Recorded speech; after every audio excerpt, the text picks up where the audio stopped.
bulan kita diberi kesempatan oleh Allah jumpa dengan Allah dalam ibadah. Tidak murah harga jumpa dengan Allah, mahal.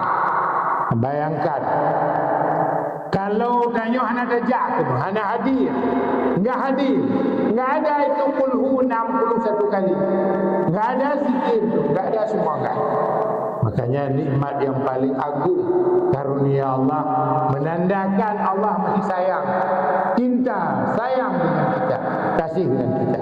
Nah, karenanya di antara nikmat nisfu Sya'ban adalah sebuah gambaran cara menyambut Ramadan, cara menyambut